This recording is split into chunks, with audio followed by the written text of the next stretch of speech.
Yo, Sleepy Sheepy here. Today we're going to be looking at a level 137 strength build using the Rotten Crystal Swords.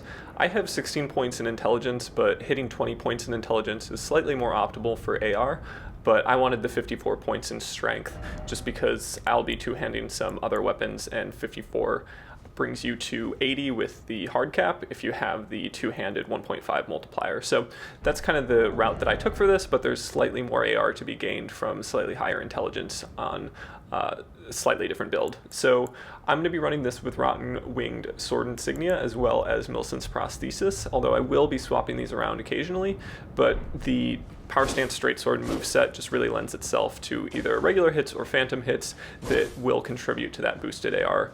You could boost this further with the Spiky Crack tier if you wanted to, however I'm going to be going for more defensive based tiers and running the Opaline Hard tier as well as the Crimson Bubble tier. To further improve this build, I made a couple changes to my playstyle. So one is going to be to have a very quick swap over to the Urumi, and I just really like this as a way to finish an opponent. So you'll see me doing this occasionally throughout. The crouch attack comes out insanely fast and has amazing range, so I definitely recommend giving that a try, and just being able to swap in between the Urumi and the Power Stance Straight Swords is going to be super helpful, especially if you have a little bit of chip damage that you need to get, but you don't have quite the range that you want with the Straight Swords. So an Urumi is a great choice. You also have a running L1 as a great choice. This can be a frame trap if you have good enough net with the opponent. So if they're low latency, you can often frame trap them with a running L1 if they're rolling away from you.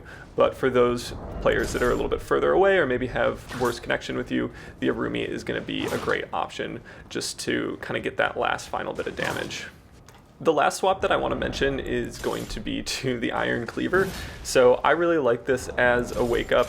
I didn't invent this. I think I saw this on a Chase the Bro video a while back, and it just like lived in my memory for a long time, and I didn't use it. But if you get a backstab or a parry, and then you swap over to the Iron Cleaver, the charged R2 can be a great option for a wake up, where you just kind of catch up with their roll and then deliver damage on a roll catch. So that can be a great option, and one that I think is a lot of fun. So we'll be trying to incorporate that throughout the invasions and just, get that in the mix as a nice wake up.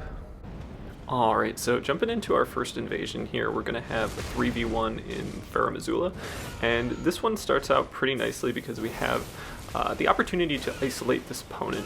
They roll away from their group and they roll into an area that's very PvE heavy. So I'm trying to land some jump attacks, and I do manage to land two that basically just obliterate that player.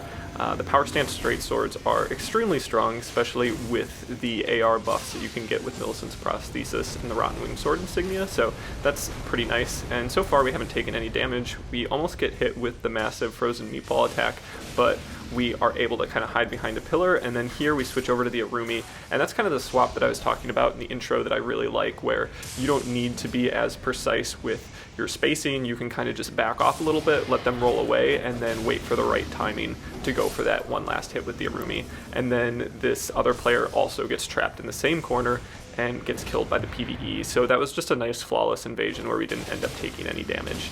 Now this next invasion is a lot less clean, but it is kind of a nice representation of the different things we talked about in the intro, where we have the kind of raw power that comes with the Power Stance Straight Swords, and we're able to really quickly take care of this one Phantom that has some pretty bad latency, and that turns it into a one-on-one with the host. And they are dealing with some PvE, but it's not super challenging. It's in Limgrave.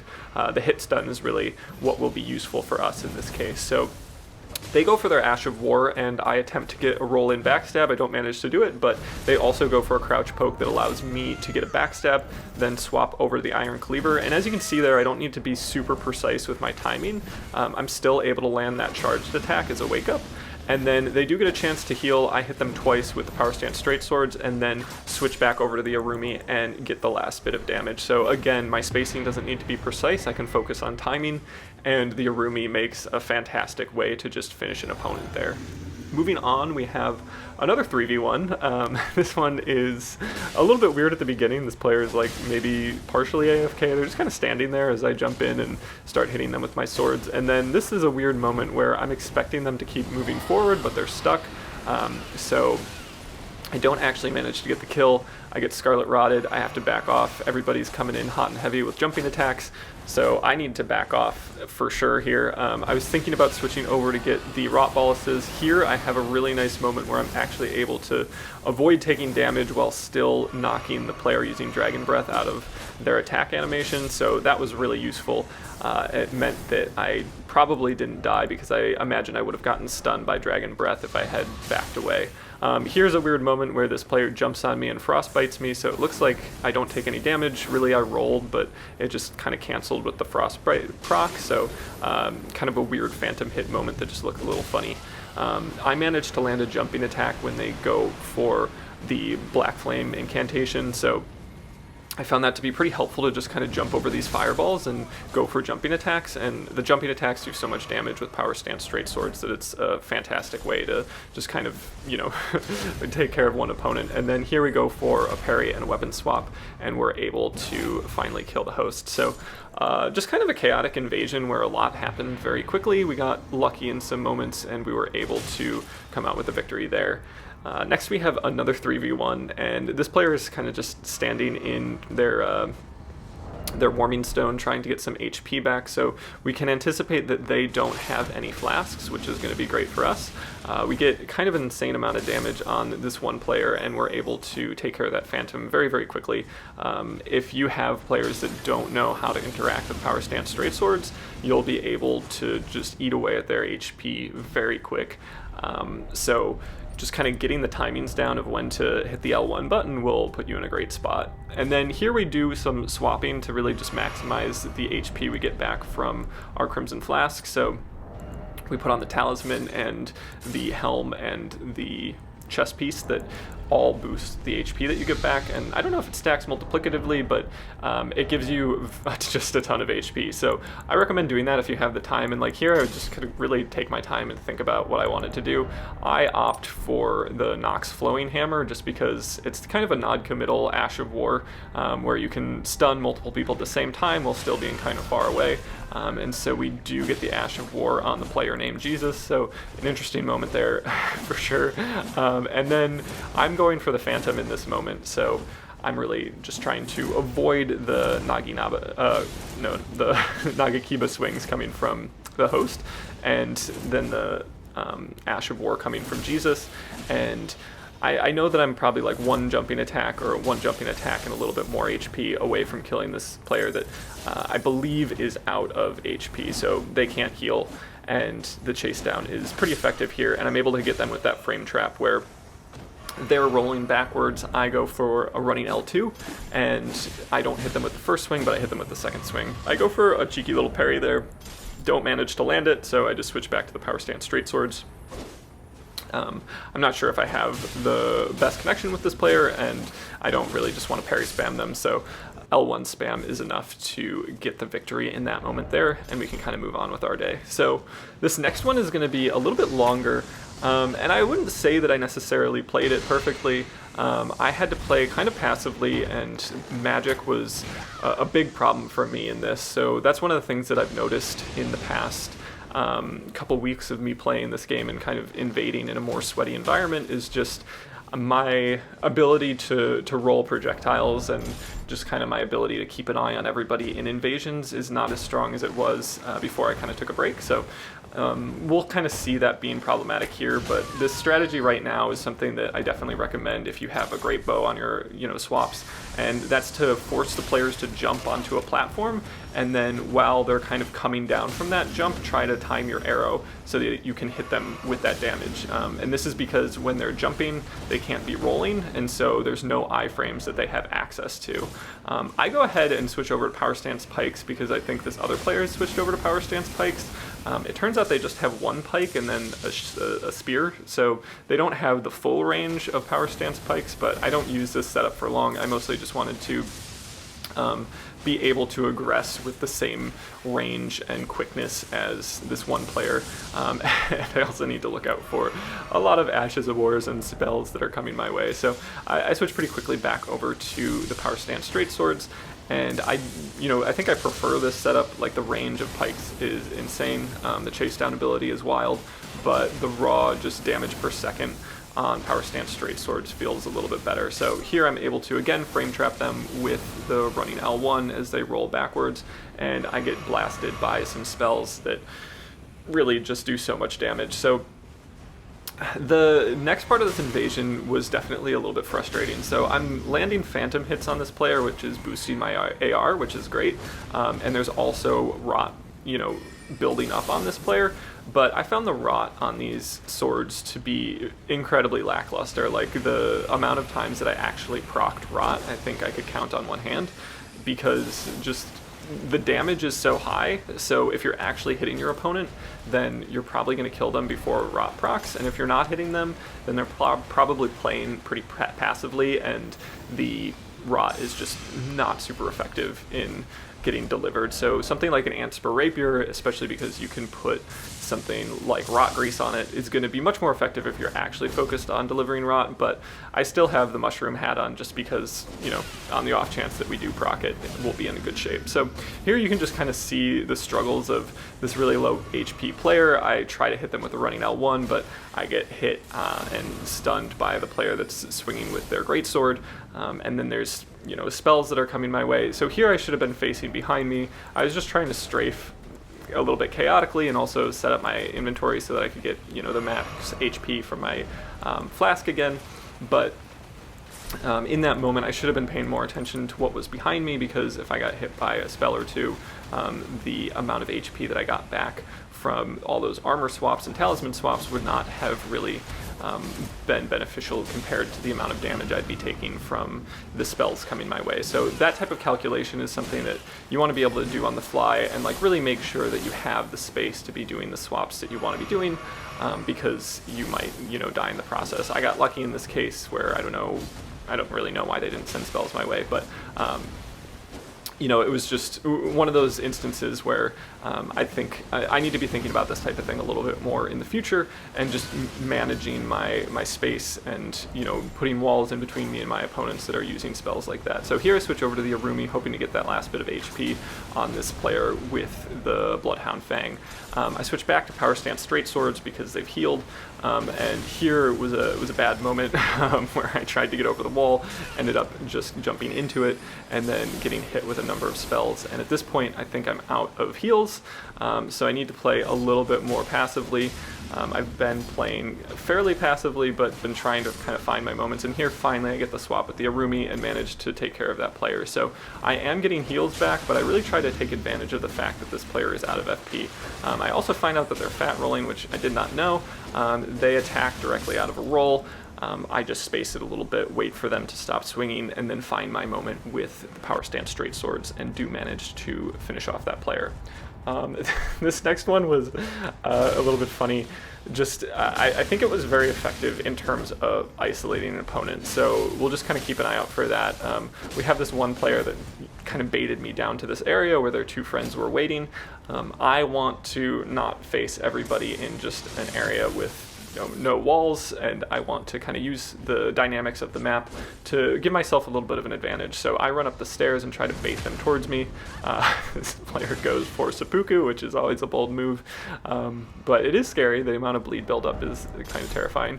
And then I switch over to the great bow as I run up the stairs, and I wait here until this player is on the stairwell, and then I knock them off with a great bow arrow, and then I'm actually able to do that to a second player, and that allows me to kind of isolate myself with the host.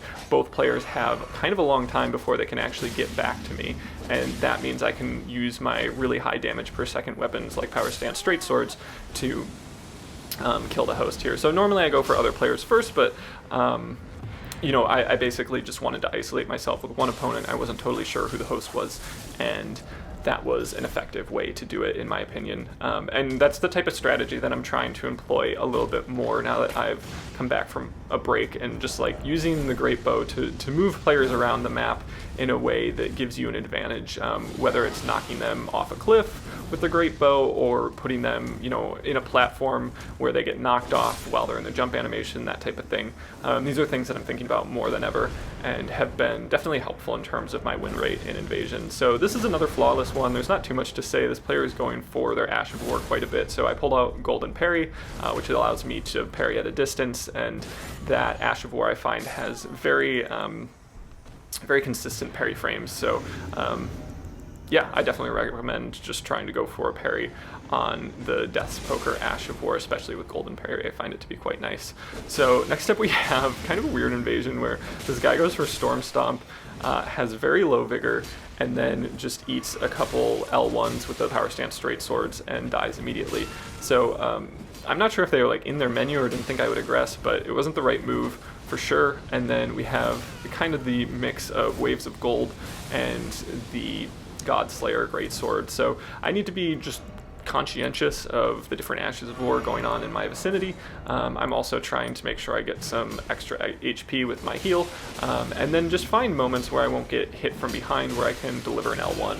And this was one of the few cases where I actually got the Rot proc, so I've hit that player that's using the Waves of Gold, quite a few times with just the Power Stance L1, and that's going to be pretty helpful, at least in delivering Rot procs, and I've hit them in very quick succession. I think that's a big determining factor of whether or not you will actually deliver Rot. So it's helpful in a way to just kind of chip the damage. I've also got an AR buff because of the Mushroom Crown, but I wouldn't recommend putting a talisman like Kindred Rot's Exaltation on a build like this, just because you'll probably have better luck just using a talisman slot for something either defensive or like in my case I use the Bulgo talisman rather than the Kindred Rot, and then eventually I am able to get that player with an L1, and then I'm able to backstab this host while they're going for a buff. I wanted to go for a swap to go for a charged attack for a wake up, but they just like immediately started attacking. So here I do pull out the Iron Cleaver and land a number of fully charged heavies as they roll away. I just really wanted to finish with the Iron Cleaver. So we get a massive amount of damage, like probably close to 3k with all the charged attacks combined. But then this player just starts swinging absolutely wildly, so we want to counter that with a parry. We definitely don't need to, but this player just screams parry me. So I roll in, and then they go for the third swing, I go for the swap, and we get the riposte. So if you have a player that's one-handing their Colossal Sword, I definitely recommend going for the parry, especially if they're playing like that. It's one of the best ways, in my opinion, to deal with kind of the massive amount of hyper armor. And then real quick we have just the finale of an invasion where I was getting absolutely ganked and demolished by 3 players, and my last hope was to bring them close to this little pit, and the host just falls into their death. So that made me happy, and I wanted to include it before we jump into the duels. So moving on, this looks like an invasion because it is, but it's actually 2 duels in one. And I invaded these players earlier. One of them is a max level Phantom, and that's going to be the player that's running the Nagakibo with Spinning Slash, which is classic. They go for a number of buffs and then hit me with a Fan Dagger.